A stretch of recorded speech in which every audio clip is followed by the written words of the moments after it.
anybody in the room or anybody on Zoom, you can start doing this Mentimeter yourselves.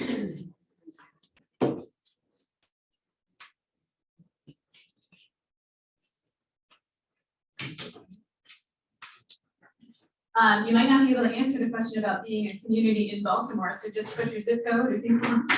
If you're not working in a community in Baltimore, that's fine.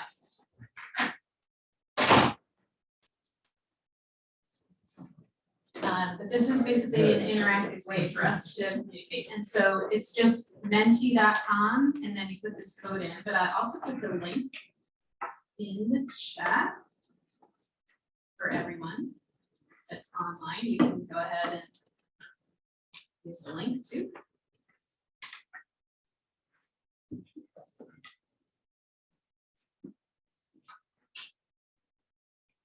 And which class is this? Seminar, Politics, Community Development. Perfect, awesome. So glad to be with you guys in person again. You didn't hesitate when I said we're doing it in person. Yes, absolutely. Enough for this sitting behind my desk.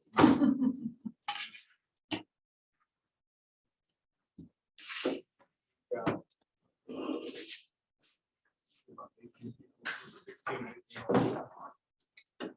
Taking baby steps too, reconnecting with each other, it's all good. All right, so thanks everybody. It looks like you're getting into this Mentimeter. Some of you may not be able to answer the next question, but some of you that have been in Baltimore for a while. And obviously, the more people that answer the same thing, the bigger that word gets. This is called a word cloud. It's data gathering.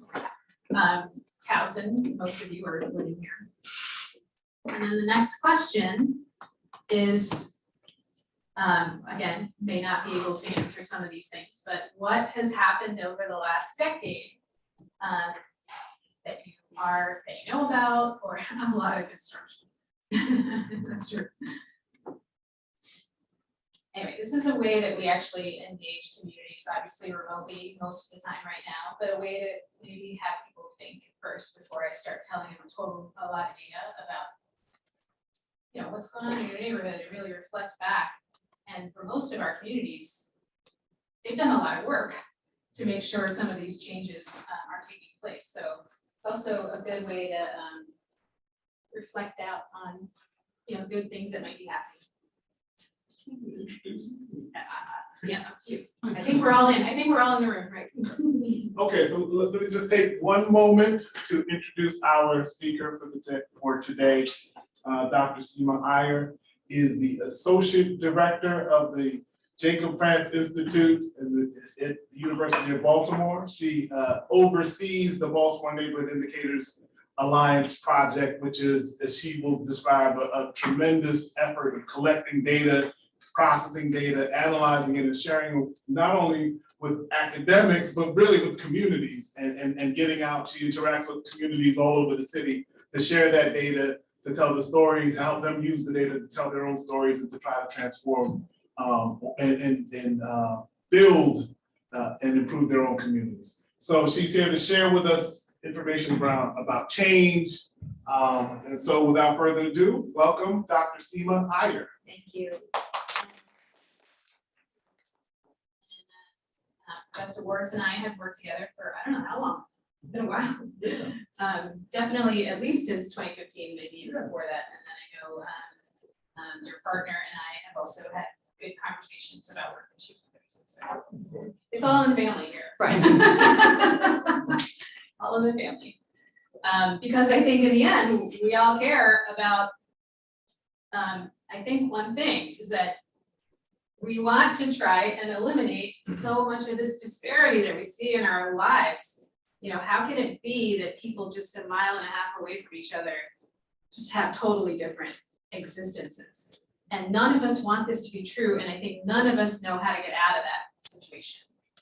So just quickly looking at you know, what you guys are putting in, a lot of construction, a lot of new businesses, a lot of new homes. This is interesting given kind of you know, the pandemic too. how much of that happened pre-pandemic, how much of it is happening now. The housing boom is probably real here too. And a crazy ride in terms of housing. So yeah, let me tell you a little bit about myself for students that might be interested in how all of us get to where we are. I don't think any one of us at your age thought that we would be where we are today. I don't know, maybe that's true for you, Don, but definitely not true for me. And so a little bit about myself, and then we're going to talk about the Baltimore Change Project. And I'm going to get rid of all these boxes because apparently they give you grades out, right? And I wanted to be able to see who's in the room. So, oh my God, stop it. All right, so okay, I'm going to close that up. So I am an urban planner. My PhD is in urban planning. But before I got into planning, I actually have an undergraduate degree in mathematics. I'm going to hear a math major. Very random, I guess. But the point that I got out of having a math degree is that it really is about logic, right? It's about understanding how things work and kind of building logic into things that you do. There's lots of things that are illogical, but I think when we look at some of the data that we're going to look at, it's about finding those moments that we can tell the story about what is really happening in our neighborhoods. So I came to Baltimore in 2005. My background is in comprehensive and strategic planning. And believe it or not, all of my work actually was in Russia. I did all of my dissertation work before 2005 in the former Soviet Union, which is obviously prescient this moment. Putin was in office when I was doing my dissertation work in 1999, 2000, I know, exactly, still there. I don't speak any Ukrainian, but I have visited Ukraine in the 1990s, spent a lot of time in Russia and in other parts of the Soviet Union. And when Zelensky talks, when he goes in and out of Russian and Ukrainian, I'm like, I understand that, I don't understand that, I understand that, I don't understand that. It's amazing how different Ukrainian and Russian is, even though maybe you know neither of the languages, they probably sound very similar. So Russian is coming into handy right now, unfortunately, the world events going on. And then I came to the city of Baltimore in 2005 because the city of Baltimore was going through a comprehensive master planning process. And so I was the director of research for the planning department and was able to kind of very quickly get to know Baltimore. I'm originally from Philadelphia, anybody been to Philly? Originally from Philadelphia. And I remember in my interview for being research director, they said, you don't know anything about Baltimore. How are you going to be a research director for Baltimore? And I was like, there's no better way to get to know a city than working on a comprehensive master plan because you get to know everybody. Everybody cares about the city for different reasons. The name of the plan at the time in 2000, when we adopted it in 2006, was called Live, Earn, Play, Learn. You care about one or more of those things about no matter where you live, right? You care about living there, you care about earning there, you care about playing there, and you care about learning there potentially if you are students, right? So it's a great kind of framework of bringing people together, and I really got feet to the fire.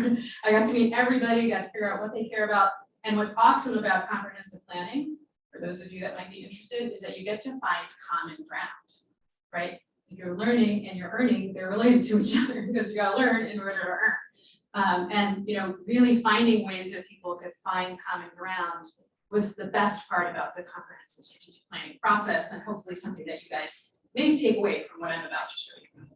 So I moved over to the Baltimore Neighborhood Indicators Alliance. Is that full screen for everybody? No. That's not. Why? Let me try and open this up. Hopefully that'll work. I joined the University of Baltimore, but the Baltimore Neighborhood Indicators Alliance is a self-support unit, which means that we don't get any money from either the university or the state. I think that's an important point. Even though technically Governor Hogan is my boss, he doesn't actually pay me, I have to pay myself through the system. So all of our work is by grants and what we call soft money for professors in the room. But I specifically picked that job because one, I am not beholden to my potential employer, but then also no one's going to pay me for the work that we do unless it's relevant. Right? The only reason why anybody would pay me to do anything is because it's actually relevant to the city of Baltimore. And that actually attracts me, right? It's a very entrepreneurial way of looking at research because if it's not relevant, nobody's going to pay for it. So we are what's called the Baltimore partner of the National Neighborhood Indicators Partnership, NNIP for short. So we're learning from all these other cities around the country about what is possible for neighborhood-based indicators. And the idea way back in the 1990s is that electronic data was new, right? It used to be that when we interacted with our government, we'd have to go downtown, fill out a piece of paper, maybe talk to somebody, maybe pick up the phone. All of us that are my age probably remember this stuff. And in the 1990s, much more about electronic government, e-government, right? Now you can do things online and pay your water bill online. The city of Baltimore was the first city in America to create a 311 system where you call 311 for any problem that's not emergency related. And Baltimore is actually at the forefront of that. And so lots of data is now getting created electronically, which makes machine processing so much easier. And machine processing in our case is for geographic information systems. Anybody here, do you guys do GIS and poli-sci? I don't know. There's a whole GIS department here at Towson. So I've actually had some students work for me from Towson from the GIS department. But this idea of taking a data set and not just analyzing it as is, but actually geocoding that data set to figure out where things are happening. Where's the 311 call happening? Where's the 911 call happening? And actually looking spatially at interactions. And that is what kind of the power of computing really started in the 1990s. And that's where we are today. It's obviously gotten much more sophisticated in the last 20 years. We've had to kind of stay on top of that level of technology sophistication. So even though this is a lot about data, this is a lot about communities, it's also geeky tech stuff too, if anybody wants to talk about that, just in case. We put out the vital signs report, and it's called the vital signs very specifically, just like when, I don't know, you guys may be too young, maybe you haven't gone to the doctor's office and gotten your vital signs or your blood work. You get this battery of tests to see, you know, your hemoglobin levels are a certain level and your vitamin D levels. I am not a medical doctor, so I have no idea what any of those numbers mean, but your doctor interprets that for you, right? What does it mean if you have a low hemoglobin level? Does anybody actually know what it means to have a low hemoglobin level? Oh yeah, go ahead. Ability for your blood to absorb oxygen. And so you have to do what to overcome that? Do you know what you have to do if you have a low? What's the remedy to kind of make sure that you have enough hemoglobin in your blood? Well, I got no idea. I think it's a medication. You got to take some iron, right? Yeah. You got to increase your iron levels so that your blood can actually do exactly what you're saying. So all I know is that when I go to the doctor's office, I'm looking at that range. I need to have my hemoglobin level within a certain range. Well, obviously medical science is much more advanced than community-based indicators, so they have a number that you have to be within. In our case, this is relatively new science. It's called urban science to really figure out what is the crime rate that's acceptable for a neighborhood. You know, obviously, ideally, it would be 0 crime rate. But there is, you know, what is the level of unemployment? What is the number of, you know, homeowners that you need in a neighborhood? What is that range that we consider kind of a sustainable community? And that's what we're after, and that's kind of what we're a part of. So we have over 50 sources of data, and we have over 100 different indicators. We're going to talk about some of those indicators. But the most important indicator for any community or any city or any country is whether or not over 2 points of time you gain population or not. And so let's think about that. Baltimore lost 5.7% of its population between 2010 and 2020. Anybody know what Baltimore's population is today, or as of the 2020 census? What number are we in the city? 585,000. Anybody know what we were in the 1950s? Almost the opposite, 950,000. We've lost 400-ish thousand people in 70 years. So just keep imagining the image of that, right? Think of the city of Baltimore as a tub of water. What have we lost? We lost half of our water, right? The drain is open, and unfortunately, it's continuing to happen. So as we're swimming around in the water trying to keep our neighborhoods sustainable, the drain is open, and we're losing people, which means we're losing money, we're losing resources, we're losing all kinds of human and physical capital in the city. 7th decade in a row now. I don't know, you know, I don't know, we don't want this kind of an award, but we are the 7th decade in a row. But the other issue is that no other city in America on the East Coast lost this kind of population. Am I? That was outside. The real room, not the virtual room. Y'all in the virtual room are doing just fine. No other city on the East Coast lost population at all. So this idea that, oh, all urban areas lose population, that was probably true up until the 1990s. But then, you know, all these other cities around the country, around the East Coast, they've all turned around. I don't know if people remember or know about, obviously you wouldn't remember, but you know, in the 1970s, New York City was almost going into bankruptcy. It was in a huge spiral downward. Washington, DC used to be the murder capital of the planet in the 1990s. And here we are in 2020 and 15% increase in Washington, DC for the 2nd decade in a row. What is happening in Newark, New Jersey that is not happening in Baltimore? How is Newark, New Jersey gaining, you know, 12.4%? Sorry for anybody here that's from New Jersey and online that's from New Jersey. But in some ways, this is something that we have to learn from, right? We've got to learn about why all these cities are gaining and we're not. And it was literally the decade of cities. The 2010 to 2020 census revealed the worst population loss for rural areas in the United States in American history. Rural areas lost the most. And even if we, no matter what we think about in terms of the federal government, we think, oh, there's got to be an urban undercount. Well, there was no undercount anywhere else except Baltimore and Detroit. We're the only 2 cities of our size that lost more than 5% of our population. Yeah. Do we have any idea of like where people are specifically going? Like, are Yeah. they going place they go to? No, if you were living in the city of Baltimore, the #1 place that you go is Baltimore County. 90% of people that leave the city of Baltimore go to Baltimore. Yep. And so we have intra-city movement. So people will come from New York City to Baltimore, and then they come to Baltimore, and then they go to Walmart. That's what happens. Or you come internationally into Baltimore because you know it, like it's a city with services, and then as soon as you get your feet, you move to the county. And we can talk about why that might be true too. You know, lower cost of living, lower crime, all kinds of things. But here's why population change is so important. Because once I've told you that, this is about, remember, think about logic, right? Once I've told you that one indicator, you don't know anything else about a neighborhood, but I told you that from 2010 to 2020, they have lost 15, 20, 30% of their population. You can actually know so many other things about that neighborhood.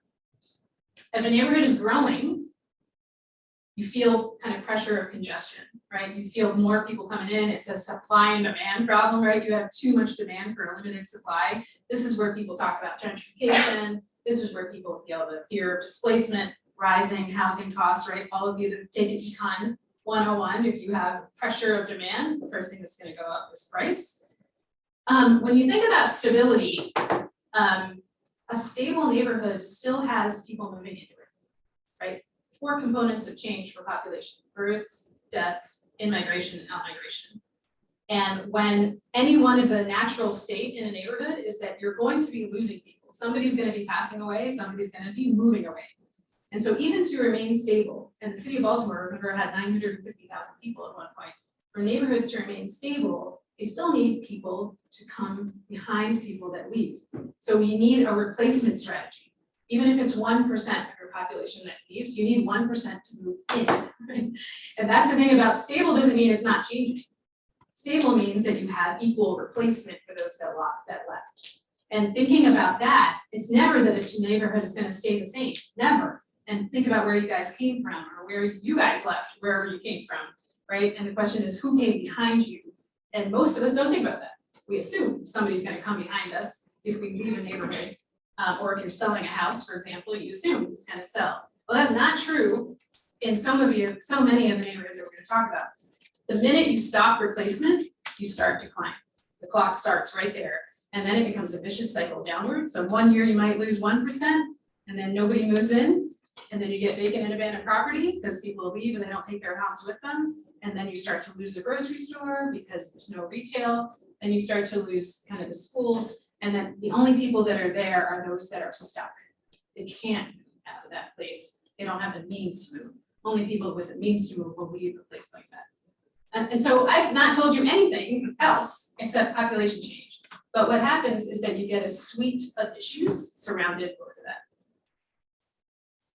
Any questions before I move on? Because this is literally the linchpin of the entire argument, right? Knowing population change is what can help you understand neighborhoods, period, whether they're urban neighborhoods or rural neighborhoods. And so monitoring population change has to be an act of empowerment, right? So you have to know. How do you have any idea? I'm so sorry, I had mentioned the previous slide. So I guess like what's the goal then? Because if you want to scale, let's say you want to scale back up, you're going to be facing like gentrification issues, which will drive, you know, the poor population into like homelessness. Or that's assuming you have zero agency to do anything about it. right, but like Right. if you scale up too fast, it's like what's the goal if you're going to decline? Because if you scale too fast, like you said, prices go up.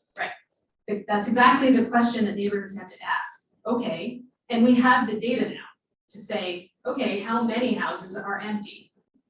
100 houses. How are we going to repopulate 100 houses? Who's moving into these houses, right? What is the marketing strategy for those 100 houses? And in the meantime, make sure nobody else leaves. So it's a little bit of whack-a-mole, right? Making sure that you have retention in the neighborhood. And then in the case of a growing neighborhood, you see the cranes. Every crane that you see means population growth, right? And so what is the community doing to address the fact that those cranes are coming? How do you maintain the legacy residents that are there right now? What do they need? You know, making sure that the homeowners that are there right now don't feel like they need to sell their property because they won't be there. Exactly what you're asking. But in case you see these things, you have to actually do something about it, right? So this was the previous, so population change is very hard to know. I don't know if any of you know. Cranes is a good indicator that there's growth. Lack of cranes is a good indicator that there's not a lot of growth. But this was the map from the previous decade. This is 2000 to 2010. And the census gives us the best time to know at these small geographies what the population is of that scale. So for all of us that are in Baltimore, and for those of you that might be new, this is a sadly very familiar pattern. All the areas in blue are the ones that grew. All the areas in red are the ones that declined. If you've read Dr. Lawrence Brown's book, The Black Butterfly, this is basically the pattern that he talks about. The areas that were blue were predominantly white neighborhoods, and the areas that were in red were predominantly African American. Okay, I've told you nothing else about these neighborhoods except that they lost population, but we can show all kinds of other maps about other kind of indicators of distress. So when I've had this map since 2011, when the 2010 census came out, and I don't get a new map until the 2020 census data comes out, because I can't get population at this scale in any other way. So the 2020 census comes out, and it's Groundhog's Day, and I'm Bill Murray, and it's literally the same map. Same pattern, again. Same neighborhoods that grew in the previous decade, grew again. Same neighborhoods that declined again. What's, Einstein's theory, like keep doing the same thing, expecting a different result? We are not gonna get a different result if we keep doing the same thing, period. And that's not to say that we aren't working, right? You guys kind of told me about all these great things that are happening in your neighborhood. We are all working. In every neighborhood, there are people working to make sure that their neighborhood is stable and a place that people want to live in. And yet this is happening. And that's because there's something going on, which we need data to try to understand. And that is the point of the Baltimore Community Change Project, which Professor Ward's was part of our advisory group, because we wanted it to be a very emergent way of trying to understand this, what we call a robust pattern. when something happens over and over and over again, it's a robust pattern, and we have to figure out how do we kind of disrupt that robustness in order to make anything change. So this is actually from economics. Enrico Moretti wrote a book, I guess it's a little old now, The New Geography of Jobs, and he really identified that between cities, you saw diverging fortunes. Cities that looked very similar in the 1960s, all of a sudden were completely different by the 1990s. Palo Alto in San Francisco, just growing like gangbusters, but then, right kind of 30 miles the other direction, I forget the name of the town, but a very similar town to San Jose in the 1960s, just completely different fortunes by the 1990s. So he talks about this idea that once you build momentum economically in a particular place, once that seed has been planted and it starts to grow, it becomes like a dervish, a Tasmanian devil, and it just sucks in everything. Everybody wants to move to Palo Alto. Every business wants to be there. Everybody wants to be there from an economic point of view because of what we call, economies of scale and agglomeration effects. And that happens because, in a very predictable way, because of network effects. This is in case anybody wants to take anything on chaos theory, which I think is poli-sci, right? Chaos theory, thinking about how can we find those outcomes in things that seem very chaotic and yet have a very predictable pattern. I'm showing you a very predictable pattern that seems very chaotic if I go to the ground into some of these neighborhoods. So let's talk about network effects. And I'm going to obviously be speaking of it from an economic point of view, but network effects, this is a computer, right? This is the means of connectivity, but you need that node. And between two computers, you're going to have one connection. The minute I double my computers, I have 6 connections, right? So I 6-fold increase my connections. And then I double my computers again, and now I'm at 28 connections. This is, social network theory. This is what happens, right? And it's this thickness of these permutations of connectivity that drives innovation, that drives knowledge, that drives all kinds of growth. Because what happens in these interactions, right? You learn things, you find gaps. If you're an entrepreneur, you find a market that you wouldn't have known about if you weren't in this thickness of the market. And so this is exactly what Enrico Moretti is talking about in Silicon Valley. That's why there's like so much activity, because you want to be there, because you want to find those gaps. Well, this is exactly what's happening inside some of our neighborhoods. There are these networks, and they are getting resources, and they are getting money, and they are getting more money because the network is there. And unfortunately, the pattern that we see, even though it is racialized, white neighborhoods grew, African Americans didn't, but beyond that, there's something else going on. Beyond that is that the neighborhoods that declined are isolated, right? They're disconnected. They're isolated physically, they're isolated socially, they're isolated digitally, and they're isolated in the end financially. And because of that complete isolation, once you're off the network, the distance between on and off the network is what? Infinite, right? There's no relationship between on and off the network. And that's, I don't know if you guys read Manuel Castells, maybe he's a political scientist, but he talks about this idea that networked people are just on a different planet and unnetworked people are on a different planet that are not even connected to each other, right? And that is why we're seeing this kind of robust pattern in our city. So that was the purpose of the project. We're trying to get the data to be empowering. None of us want to see this pattern. I don't want to see that pattern again in 2030. I don't want to come back here like Bill Murray in Groundhog's Day and have another decade of the same exact map when we clearly have so much information to change this pattern now. But it's in ways that we don't think about, right? I haven't even talked about crime, right? Which is the typical thing that we talk about when we say, why is Baltimore losing population? Baltimore is losing population because neighborhoods are isolated, period, not crime. Crime is just a symptom of that isolation.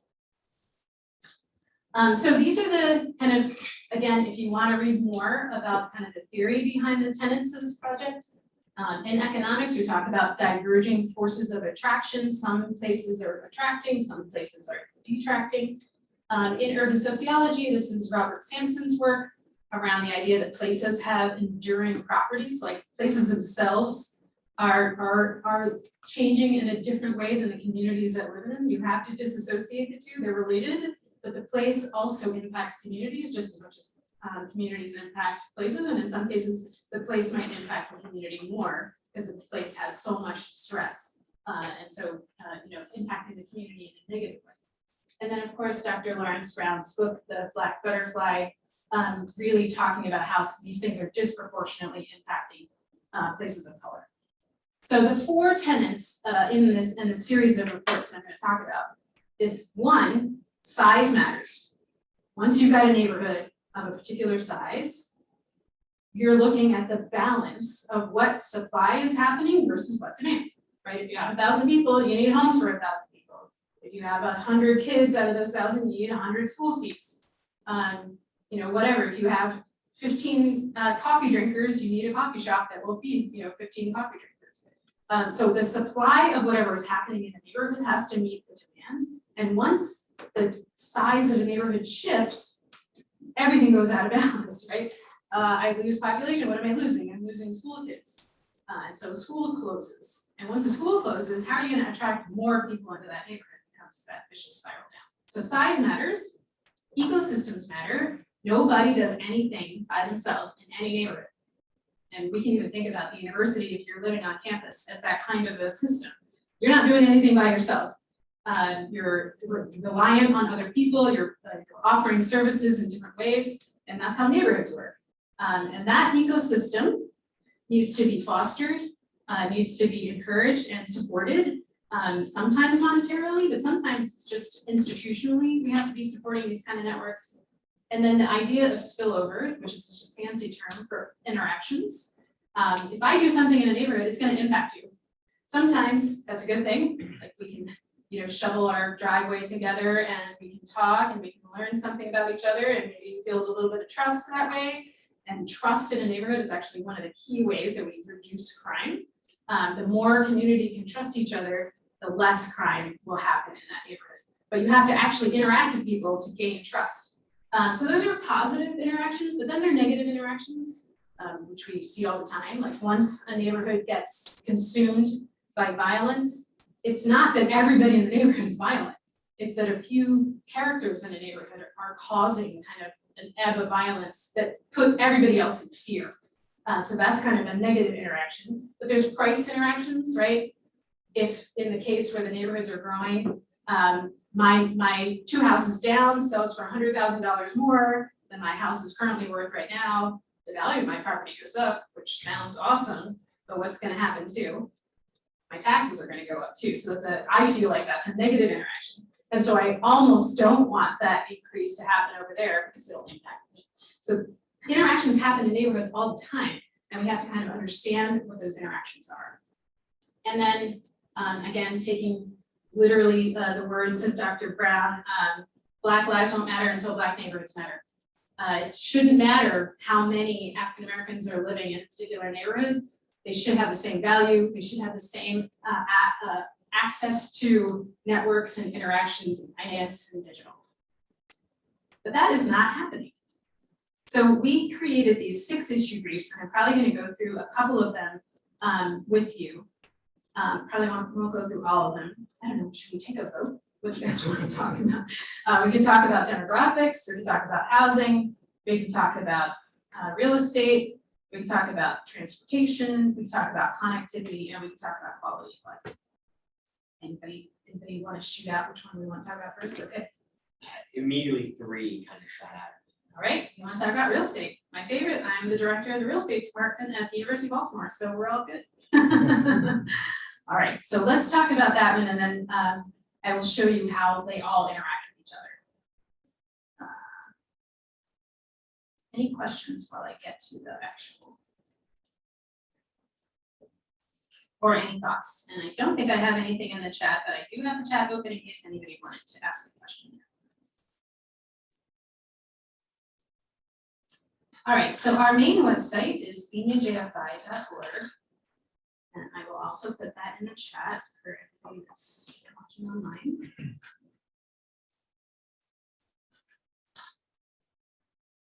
And this is our main website. This is what Professor Wars was saying, that we go into neighborhoods all the time to try and help people understand their neighborhoods through the data. You can get to the same, it's a data cube. You guys do quantitative analysis, right? You guys are good at data. So it's a data cube. It's 55 communities in the city of Baltimore, over 100 different indicators. So every year, every neighborhood gets 100 different indicators, and it goes back 20 years. But on the website you get 10. So you're looking at a data cube, 55 by 100 by 10, and for every community you can get all of that information. So how do you think about how to get there, right? So you can either do it by community. You can look up an address. If you literally know what address you're looking for, like if you're going to go somewhere and you're going to do community work through the school, you might want to take a look at what are the indicators associated with that neighborhood before you go in, so you have a better sense of what you're looking at. You can look at it by topic. And this is how the vital signs is organized. We're going to go to the project that I mentioned, the Baltimore Community Change Project. It kind of flips this a little bit, and then you can do a particular indicator. So this is just keyword search in case you're interested. You can just grab something like vacant abandoned property, and for that one indicator, you can see all communities in the city of Baltimore, what their vacancy rate. The default is alphabetical, but you can then kind of look at everything graphically, and you can see, yeah, again, not rocket science, but this is basically a graphic in urban inequality, right? We have people, children living in a place where 32 out of every 100 homes has vacant and abandoned boarded up notice on it. In the same city where we have children that are living in places where there's nothing, right? This is that tale of two cities. You can look at trends. In general, the city didn't really see much trend change over time, but you can see some neighborhoods have practically no vacant and abandoned property, and then we unfortunately have places with more, and then we have places with significantly more. So Sandtown, Winchester makes the news, unfortunately, a lot. This is where Freddie Gray grew up and where he was picked up in 2015 and subsequently died in police custody. So again, this is meant for a lay audience, right? You can see basically disparity over time. And in this particular case, vacant and abandoned property is such an intractable problem. You can see that in 10 years, not much changed, almost anywhere. There are actually very few. And so this idea of change is what we were after when we created the Baltimore Change Project, because the vast majority of our neighborhood didn't change. And then all of a sudden you get this one that has this kind of dramatic decline. Okay, so what does that mean? How do we make sense of all that? And that was why we created the Change Project. So let me show you what the Change Project is, and very cool stuff that's coming out of that. And we'll talk about issue brief number 3 to start off. So this is the Change Project. You got from it from our main website.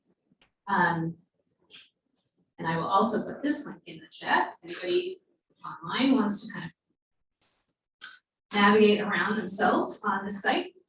So the Change Project is here. We have the 6 issue briefs. We have an introduction. If you read nothing less, I would highly recommend reading the introduction. It really talks about this idea of divergence and why those tenets kind of matter that I talked about.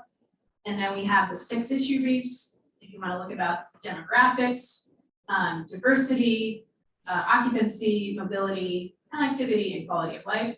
And then we have a lot of fun events going on, including tonight, if you want to join us for trivia. Basically ways that communities can talk across each other and not just in their own silo neighborhood. We have webinars. We had 5 webinars this whole week. And then we also have a summit going on next week. And I'm going to tell you about that because we really want it to be the one day, Saturday, March 26th. We want that to be an intercollegiate kind of conversation about how to change some of our neighborhoods in the city. And then we also have a full Tableau dashboard as well as an ArcGIS dashboard. So all of this is available for people to really kind of interact with different indicators, what changed. You can look at correlations, you can look at changes.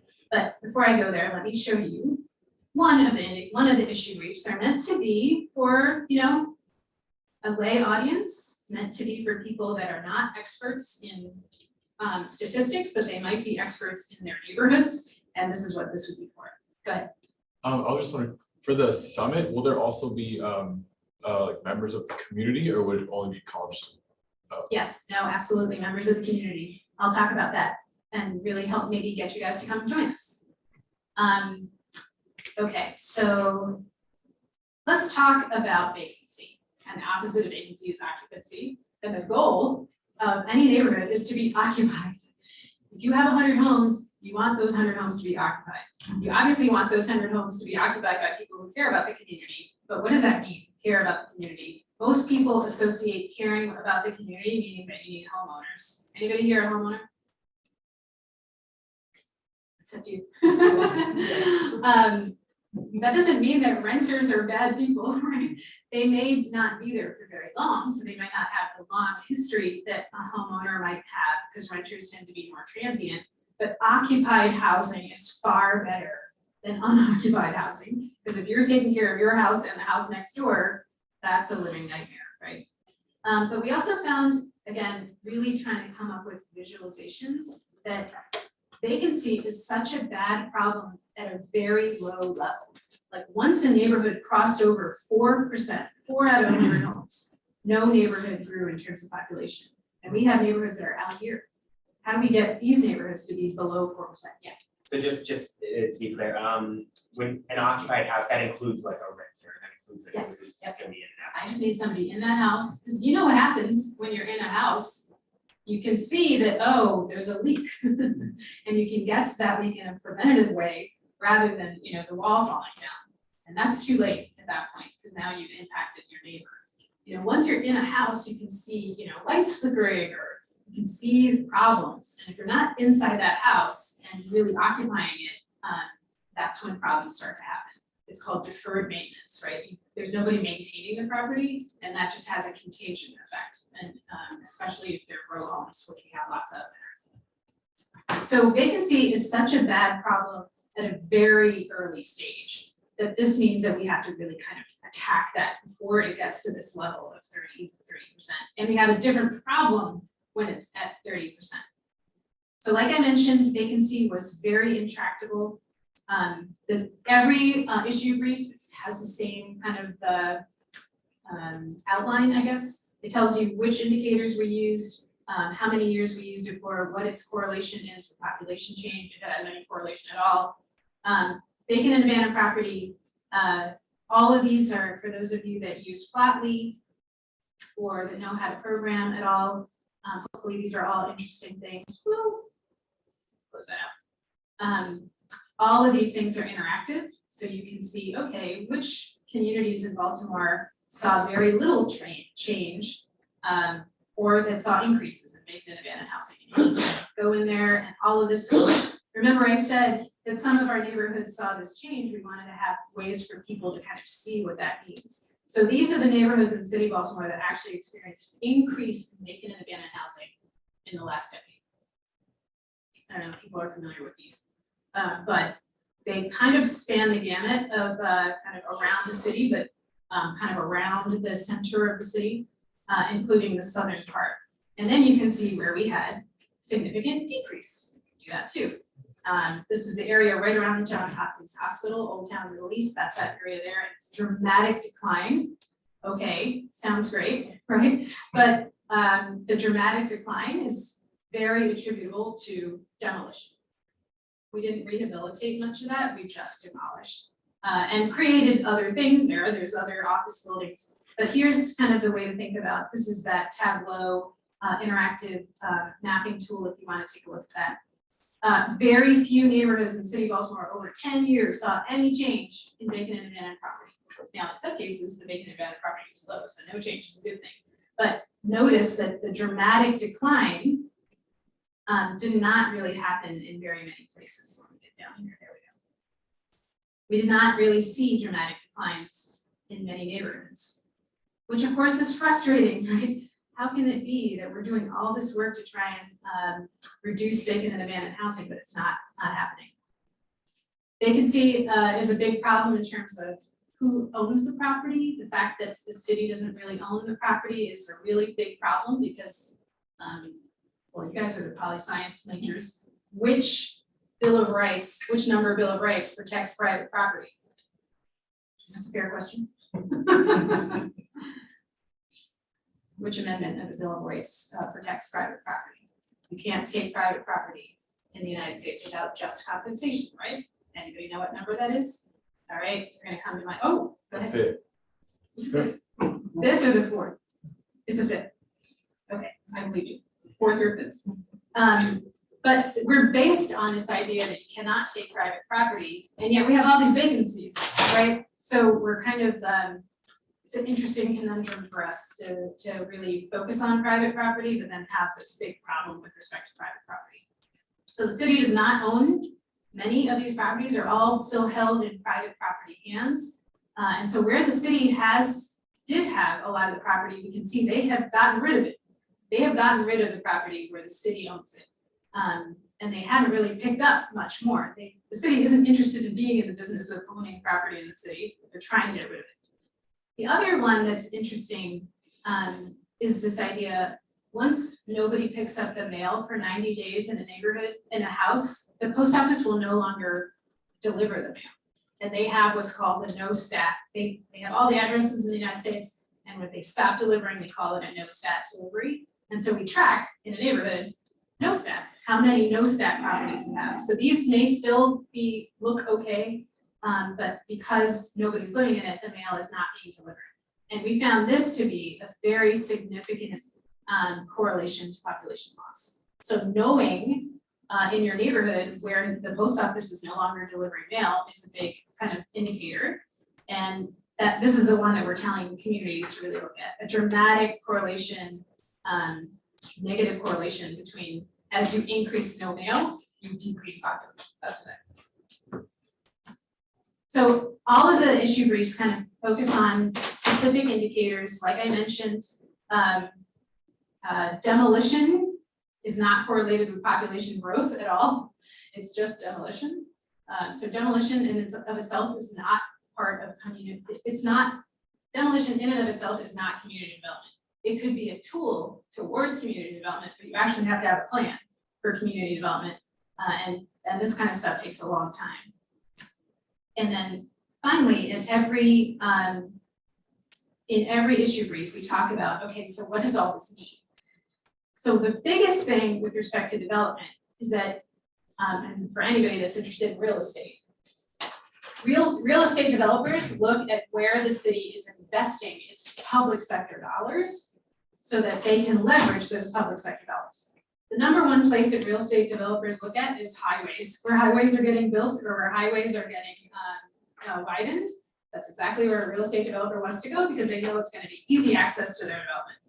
Or if a road is being reconstructed, or if a pipeline is being redone, it's going to make their own development a much more attractive place for commercial or residential. The vast majority of all real estate development in the metropolitan region happens right along 695. Because everybody knows that once you live around 695, I don't know if anybody live here around 695, you're probably within a mile of 695. Because that is where you have easy access to the rest of the region. So where is the city investing in terms of its capital improvement dollars? Quick map. The white boxes is the per capita investment in terms of our local jurisdiction's capital improvement plan. This is sewers, rec centers, museums, all that stuff. And you can see that the good news is that it's relatively equally distributed, even including in areas that are red. And there's been plenty of research to show that if you invest one public sector dollar, you should get 9 private sector dollars. So that's business development, that's mortgages, that's small business lending, all those other kinds of things. And so the question is, are these public sector investments actually leveraging private sector dollars? Because the public sector is actually a tip of the iceberg in terms of neighborhood investment. Well, the answer is no. Cliff Notes version. So we track all major real estate developments in the city of Baltimore. My students actually at the University of Baltimore track real estate development. And this is 10 years worth of real estate development, and what are we seeing? Yeah, real estate development happening in exactly the places where we're already experiencing growth. So growth is begetting more growth. And if we don't really disrupt this pattern in the next decade, that map in 2030 is going to look exactly the same. So I hope you take a look at the whole report and let me get to kind of how you can engage in the next week. So we have a Community Change Solution Summit. And anybody is welcome. We're gonna get in, you're gonna have to do a little bit of homework, like read one of these issue briefs. And so we have things going around town. You can see some of the speakers. Some of our speakers are amazing. If you come, you're gonna get lunch, you're gonna get a book.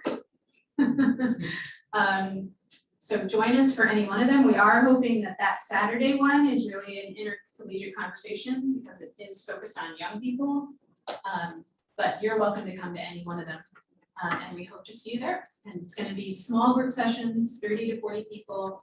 The facilitators are coming from the neighborhood themselves. And we have Spanish speaking facilitators. So everybody's welcome. I'm going to stop there. I know I talked a lot. But any questions? Or thoughts or well wishes? Do we work with any churches? Hey, Tamara. So, you know, Pastor Lance said this is the Mount Lebanon Baptist Church on the west side, and I personally serve on the Wayland Baptist Community Development Coalition board. So definitely work with faith-based institutions, and many of our faith-based institutions are developers themselves, like they own a lot of land.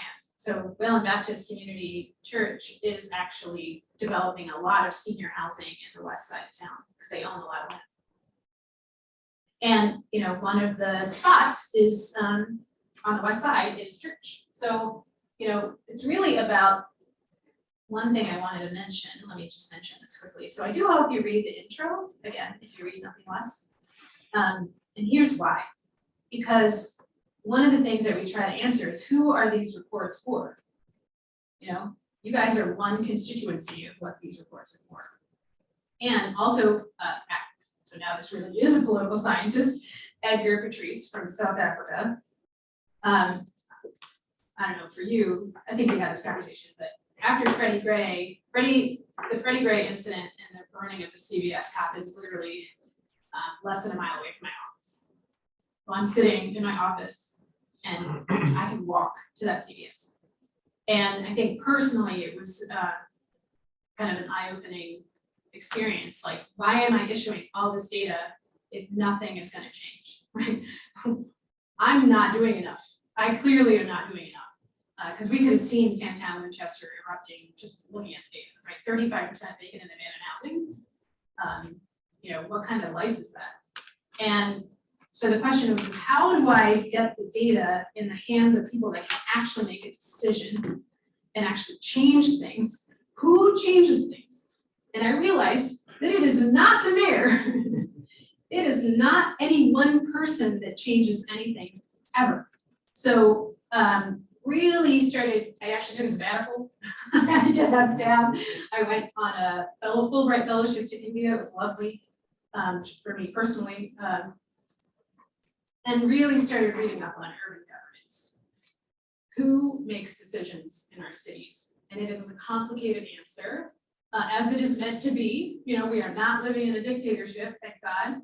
And because we're not living in a dictatorship, urban governance is complicated. And so you actually have to get involved in urban governance if you actually want to see change. And so Edgar Patrice is the one that I found to be most compelling about how urban governance happens. It's not just that we have the public sector and the private sector and the civic society, even though that's most of what I remember from poli-sci. Maybe it's moved from 30 years ago when I was taking poli-sci classes. What he says is that we all inhabit different domains of urban governance. So some of it is the elected officials, but not just the person that's in the seat, but the people, those of us that got that person in the seat are part of electoral politics, right? We're involved in the game. And for elected officials, who's the biggest contributor to political campaigns? The business community, right? And quite frankly, in a local, it's real estate developers. So really understanding that they are the ones that help make decisions. Organized civil society, these are actually Ed Patrice calls them neo-corporatist, things that are seen as having the same kind of agency as the government, that sit outside the government. This is like the Greater Baltimore Community or different task forces that the mayor might put together. Community-based organizations are part of those domains. They know how the city actually works. Everybody in a community-based organization knows exactly what works, what doesn't work, who to call, why 311 calls do or don't work, which elected official is actually doing anything. They have a lot of knowledge about on the ground. Advocates, the Fight for 15 advocacy groups are part of how things move in the city. And then the media, and I think before 2016, we might not have really focused on how the media plays a role in our own understanding of urban issues, but I think after 2016, we can see it very clearly that the media is a part of the discourse. They help us understand our urban. So if you keep reading about crime, what do we think the problem is? Crime. And what did I not talk about at all in today's conversation about urban Baltimore? I did not talk about crime. Crime is a symptom. It is not the cause. And if you go into some of these data sets, you're going to see that. So it's not just one entity that I have to get this data to. I have to get this data to all entities, which means that you really do need to have an ear on the ground. Which advocates are pushing what in the state legislature, and how can I get to them? Maybe even help make sure that whatever they're advocating for is actually data driven. And that's what the last 7 years of my life have been all about. How do I get to all of these domains of people at a moment where they can make a decision using this data, and hopefully Baltimore Community Change Project is a way to get to everybody. So those are the kinds of folks that we hope to see at our summit. But you're a part of that. Maybe you can figure out, you're a part of one of these things or more than one of these things, right? Even if you're just reading the news, you're part of the governance structure. Cool.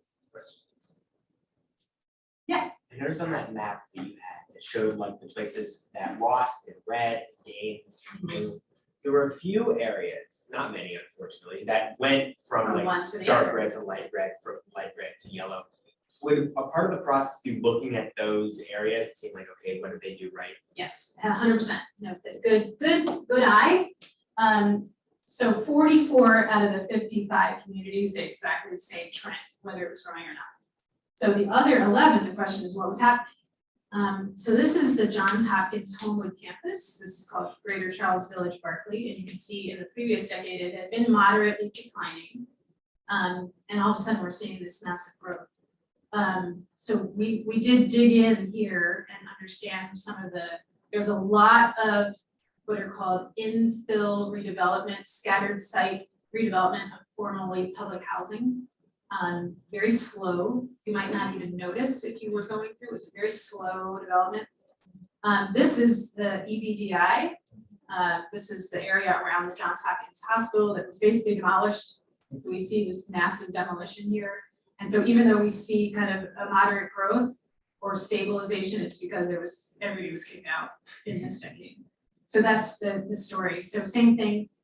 Here in this area, this is predominantly industrial, southeastern, but the area that is residential right along Eastern Avenue, which is on the north side, is called Abdominal Heights. And that was a former public housing site that was demolished roughly around 2010, and now it's been repopulated.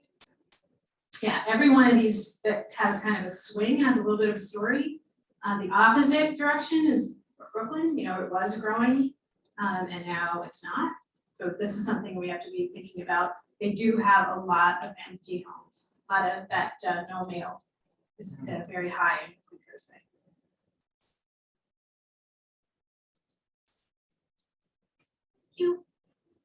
So in terms of the neighborhoods, which of the neighborhoods that had the most intriguing story from what you could see? So it's more that neighborhoods have a lot in common across the aisle. or across the town. So Edmondson Village and Baylor Edison have a lot in common. They both had about 80% home ownership rate at the beginning of the decade, and now are close to 50. A 30% swing in home ownership in just 10 years is crazy. That's a huge ebb that both of these neighborhoods have experienced. So they lost, 20% of their home ownership rate over the last 10 years, which is still a very significant change. So how can Edmondson Village and Baylor Edison kind of band together and try and figure out how to stop that, politically, they're in totally different districts, they're in totally different precincts. We're not organized for Edmondson Village and Baylor Edison to naturally talk to each other. So how can we we have to build coalitions. Imagine if all the neighborhoods in red had their own coalition. Just imagine kind of what the city would look like, right? Because you would actually have people banding together with similar experience. And it's not to say that everybody in blue is doing just fine. The question is, how can they actually help folks living in areas that are in red? How do we cross these boundaries? Right now, it just seems like, oh, they don't understand our problems.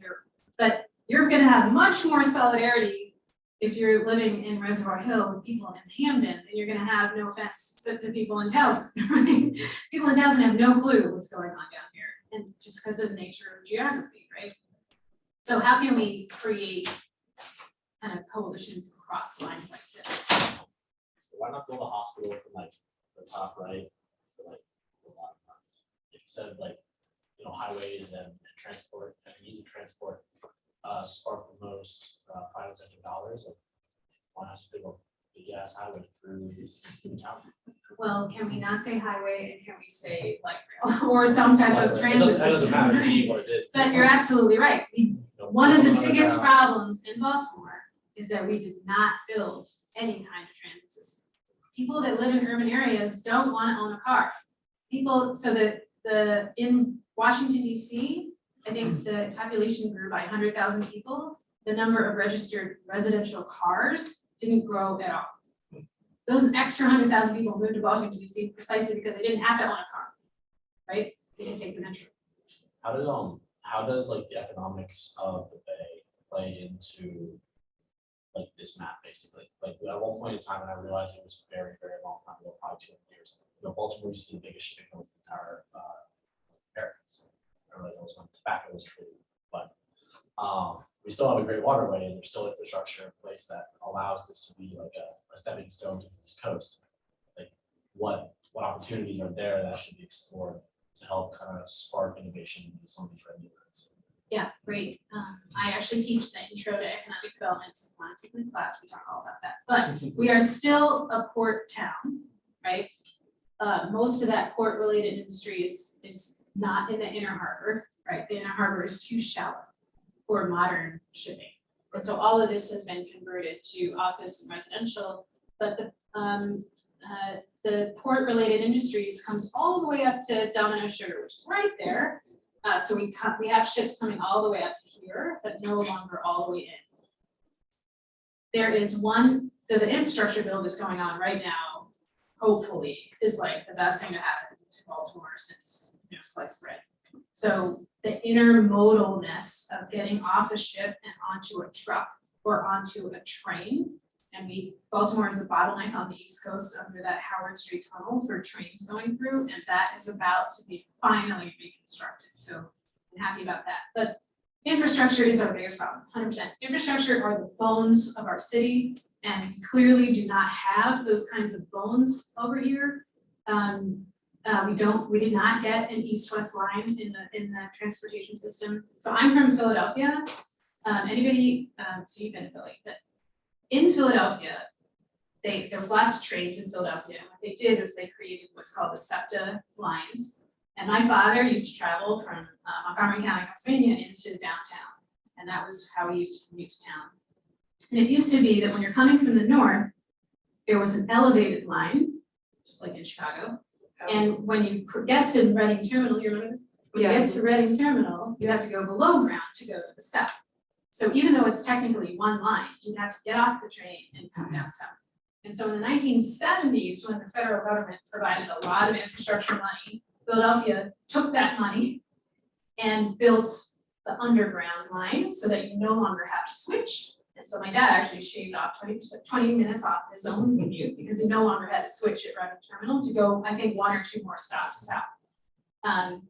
And you know, I remember him coming home, it was like a 5-year construction project to get it to go underground, and he came home saying, with a button saying, I survived the Reading Terminal reconstruction. But he's also in real estate finance. And so what did that kind of coming down below ground do? Go ahead. I was gonna say it up some more land up top. Massive, massive real estate development happening right above where that line was on Market Street. Because it used to be an elevated line, so you couldn't get a lot of stuff, but that elevated line was gone.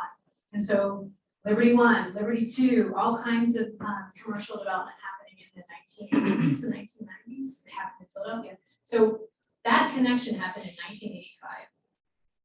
And Philadelphia just posted a 5% gain between 2010 and 2020. That investment took 30 years to see the fruition of, right? We can't wait 30 years. We need something to happen now. So your best ideas are what we need. What if you live in Sandtown, Winchester, you can get free Lyft and Uber for a year? Or you get a free bus pass if you live here. What would that do? That reduces your own travel costs, but that becomes an incentive for people to move in. Because it is not about the crime and the housing. It is about all the other urban disamenities that are happening here that are preventing people from moving in. So we really need to inject something into these neighborhoods to get people in a way where the current residents are welcoming people, right? They're at the helm of bringing people in. And so that's a complicated conversation when we go into neighborhoods. Yeah. How do you think race plays a role in that? Like moving black neighborhoods, black moving to my neighborhood, how do you think, you know, like I realize that it's not politically correct to say like, oh, like white people don't like black people move in the neighborhood, but like when people have shared ethnic backgrounds, do a better job of integrating each other into the network. So let me show you one thing. Like, I guess I'm asking like how do you break those barriers? Like how you make race not an issue. Let me show you one thing. Oops, not this one. And I want you to come to this conclusion yourself, not me telling you, because the data is going to be so powerful. So race and ethnicity. So this is where we have predominantly African Americans living, right, in the what Dr. Brown calls the white owl and the black butterfly. But guess what happens?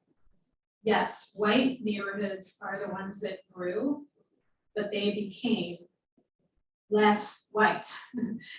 More African Americans moved in disproportionately into those neighborhoods than any other place. If you wanted your neighborhood to grow in the city of Baltimore, you grew because African Americans moved in.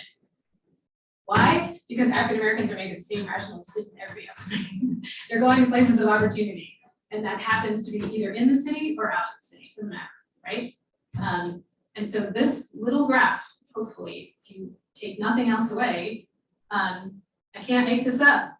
Where we lost population is because we lost African Americans, and where we gained population is because we gained African Americans disproportionately. So even though they were white in 2010, they became less white in 2020, which means that diversity is not necessarily our problem. It's the lack of diversity that's our problem. That's the way to think about it. Diversity, we're okay with diversity, I think, as a country or as an urban area. It is the lack of diversity that is killing some of our neighborhoods. Yeah. So you, well, I guess I also don't have the data, but so you would attribute it to the lack of diversity rather than like physical money? Because I know earlier you were saying people that can't, the people that move are the people that can essentially afford to. So. And then you get the foresee concentration of Black and brown folks in certain neighborhoods, neighborhoods because they tend to be the ones that don't have access for other systemic racist reasons, right? So there is definitely systemic racism in the country, and this is how it manifests when in a particular neighborhood.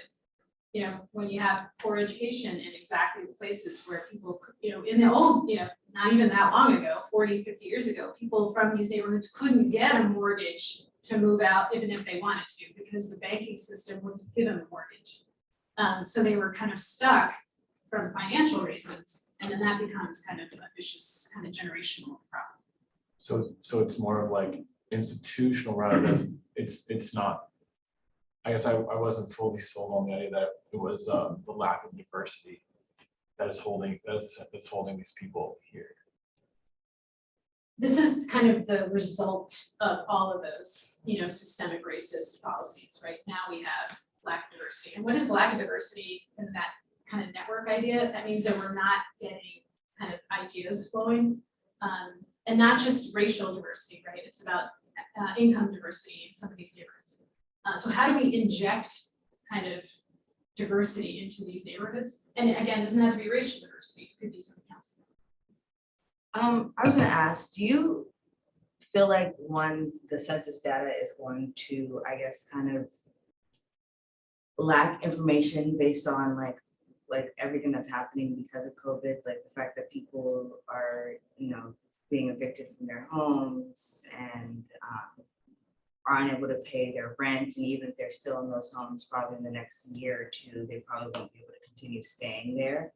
Do you guys have a way of like figuring, like, I guess, tracking that data for the last like 2 or 3 years? Yeah, so really the only data that we really take from the census is that population figure. So let me tell you a little bit about the other sources of data that we get. Remember, we're getting data directly from the city government. So we actually had a COVID tracker of who's calling 311. We have a whole open data portal to get more real-time information. We wanted to see who's calling 911, 311. We did that on a weekly basis to see which neighborhoods were being impacted by different kinds of things during the COVID pandemic. So this is about 2 years worth of weekly data, if anybody wants that. Who called 911, who called 311, and who called 211. That's basically a monitor, right? You have all these voices coming out of every one of our neighborhoods, and that's what this is about. But we are after the census, again, the only thing that we really get out of that is the population figure, and everybody was worried about the urban undercount, and yet, what do we see? Every other city in America gained except Baltimore, Detroit, Memphis, and so I don't think Baltimore was any more disproportionately undercounted than any other city, right? And yet we still posted a loss. So I think we are truly lost population. Did we lose 5.7? I don't know. Maybe we lost 4.8, which has a dollar problem. Like maybe if we really did lose 4.8, we'd actually get more resources. But in general, what this is saying is that the trend is pretty clear. Sure. Nope.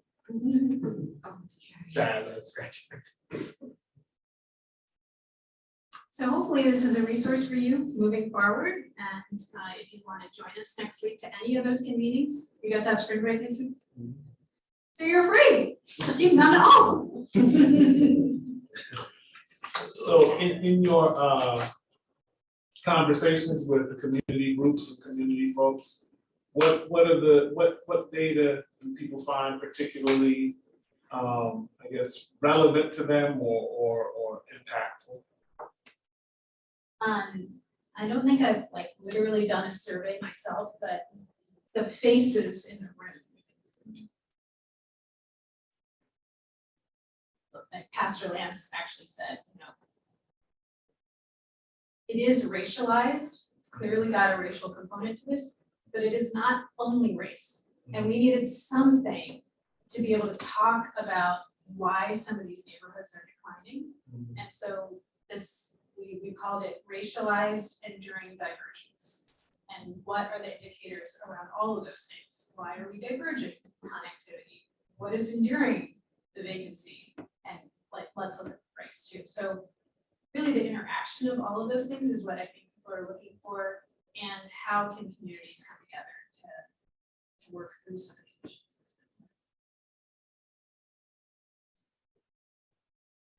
Other questions? Any questions from the internet?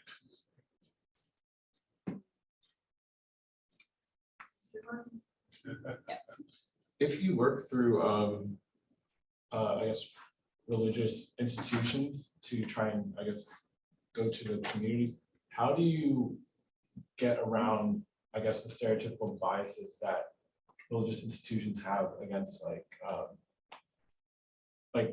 helping, I guess, like the LGBTQ community and things like that? Like, do they, since there's always more people that need help than the help that's available, because of religious institutions, do they kind of stick to, I guess, their own agenda, or do they try and help everybody? I don't think I'm an expert in, you know, the different denominations of religious institutions and their, but I do think in the city of Baltimore, you're probably going to get the most kind of progressive, even religious institutions, just from what I know and what I see, and who Baltimoreans are. So hopefully that's true. Maybe I'm just dreaming, but I hope that our religious institutions in the city of Baltimore are the most inclusive that you're gonna find, because that's who Baltimoreans are. But I'm probably not an expert. But I do think also making sure that we do have, you know, Hispanics and Asians were the two groups that grew in the city of Baltimore. We lost white and we lost black. And we don't really necessarily cater to either Asian or Hispanic populations in the city. There's some pockets of where this might be true. Like there's no Hindu temple, and I'm a Hindu. I have to go out to Howard County to attend. Are those populations geographically concentrated? Yes. So basically, we see white, wings black, Hispanic is I-95, literally in the entire state. Okay. If you look at I-95, you see lots of Hispanic populations, and the part that goes through Baltimore City, including east, southeast, and the south, right, is high Hispanic. And then Asian tends to be kind of in the downtown. And so where those confluences happen, you actually see places, we have a few neighborhoods or communities where there's no majority one race, not many. But those are interesting places to maybe really study, right? There is no majority white, no majority black, no majority Hispanic, no majority Asian. Some of our communities. And I think those are interesting, right? What they represent.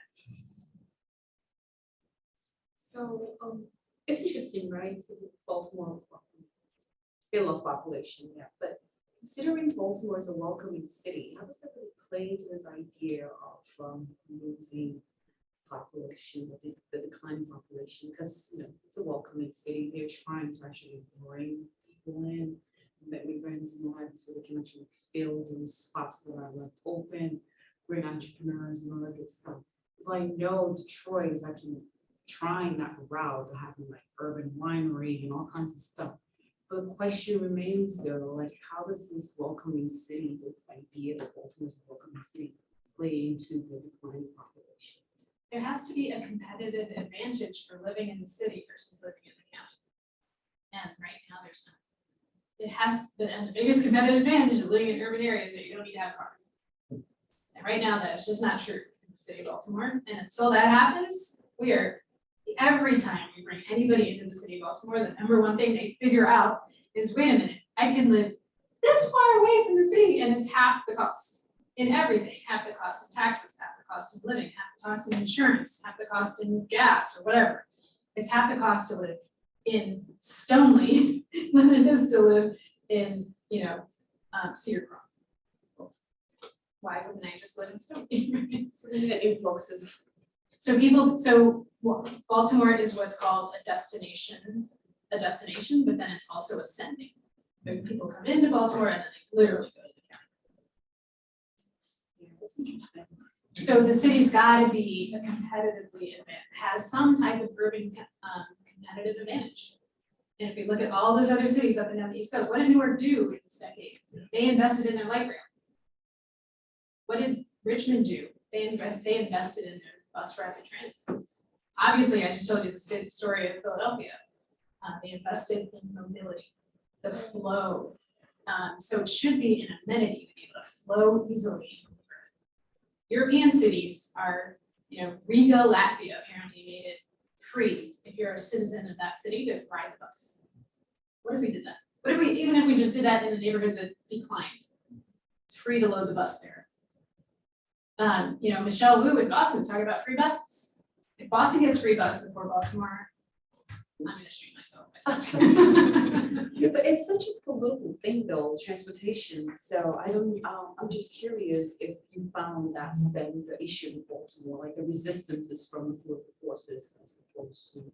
Oh, yeah, transportation, having conversations about transportation in the city of Baltimore is disenfranchising and radicalizing, really, like I get angry by them, it's like radicalizing to me, because we are so disenfranchised. All of the decision-making happens at the state level, so the city is essentially competing with Wacomico County for the governor's attention.